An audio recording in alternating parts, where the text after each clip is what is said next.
In this video, I want to share with you a couple who wants to take $75,000 as income in retirement. And we're going to show you how they're going to pay zero in federal taxes. If we haven't met yet, my name is Tony Hansman. I'm an independent financial advisor. I help families who are in or those who are nearing retirement. And today I have a case study for you. I have Jim and Cynthia Sample. They have a net worth, liquid net worth, of about $2 million.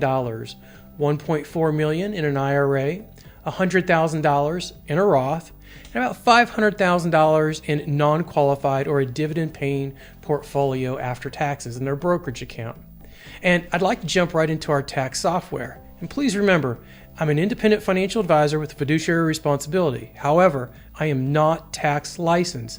It's very important that you always get professional opinion and this signed off by a professional who is licensed CPA, accountant, EA of the nature. So we're going to jump right into our software and take a look at where the year 2024. And we're going to plug in here as if we've got these couple earning about $75,000 in income in W-2 wages. So if I scroll down, we're going to keep it very simple for today. We're not going to include any sort of tax-exempt interest, taxable interest, qualified dividends, no IRA distributions, Roth conversions. We're going to keep it very simple.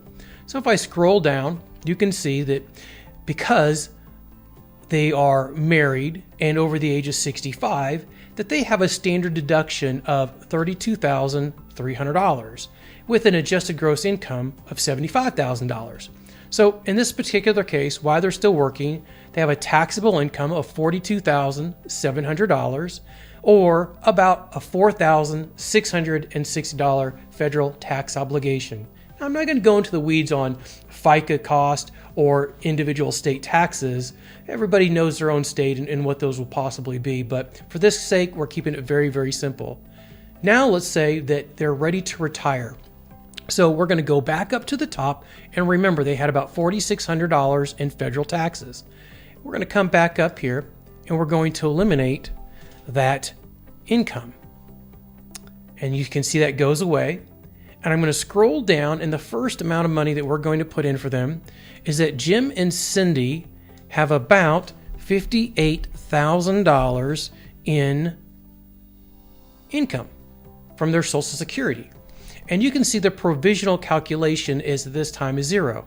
So if I scroll back down, we can see that they've got total income is zero, and they still have their standard deduction. That's not going to change in 2024. They get $32,300 as a standard deduction because they're both over the age of 65. It'd be a little bit less if one of them was less than 65.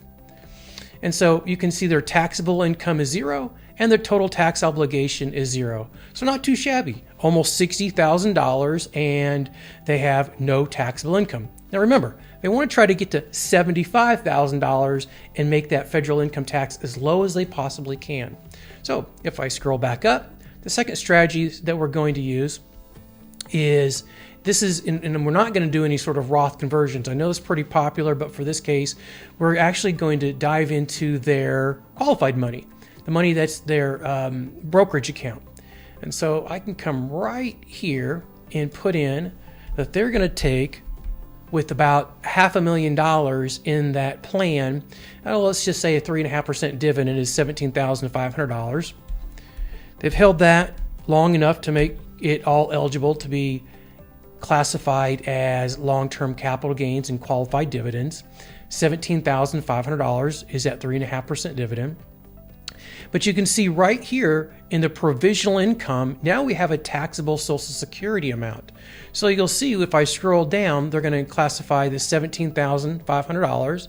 They're going to add $8,125 for a total income of $25,800 or $625.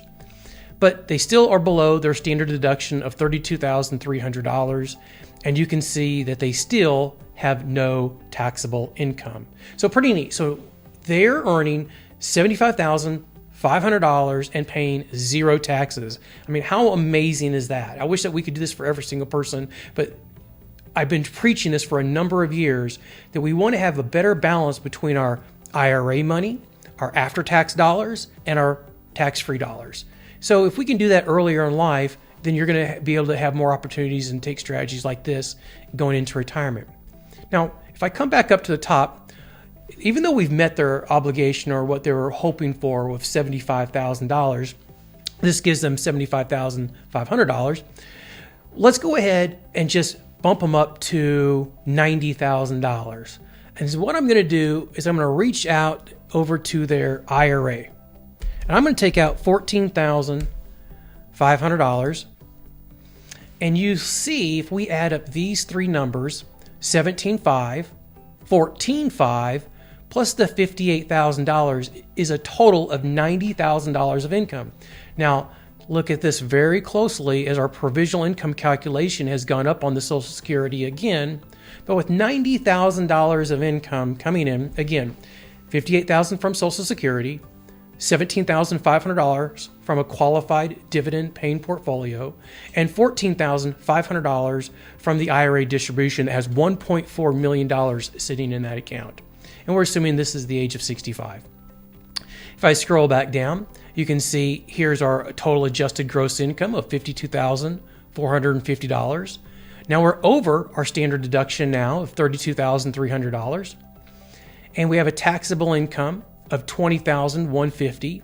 But remember, $17,500 of this number right here is not taxable.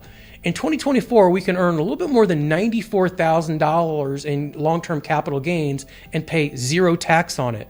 So we only have about $2,650 that is taxable, or 10% of $265. So less than $300 to receive a $90,000 income. So I love this strategy. It's a great play. You can't go too many places and get a $90,000 income in retirement and only pay $300. So this is fantastic. Now, if I wanted to, I could take them up to $100,000 if there were some high capital gains or cost basis, in that non-qualified money. We could dip into that a little bit and pay little to no taxes. So getting them $100,000 wouldn't be that difficult either. And I said at the very beginning of this had nothing to do with Roth conversions. And this looks really good in this particular calendar year. But let's be honest. There's a pink elephant in the room. And the problem is this $1.4 million, there's going to come a time when we get into our 70s where we have to pay the piper, right? They're going to come calling, they're going to come knocking at your door, and those are called required minimum distributions. You're going to be forced to take money out of those accounts, and that's going to hit our tax returns. And as that account gets bigger, you're going to have to pay quite a bit of money there. So I think the next conversation I would suggest is having a Roth conversion conversation to see what possibilities, because we want to take a look at not just in this calendar year of how much money we can save and lower our tax obligation, but how can we lower our taxes over our lifetime? And so maybe some Roth conversions is a conversation. When we get into our 70s, we could take a look at some qualified charitable donations. Or 3, QCDs, or 3, maybe some DAF, some donor advised funds. So multiple different tax strategies that we could start implementing in retirement to help lower our overall cost of taxes.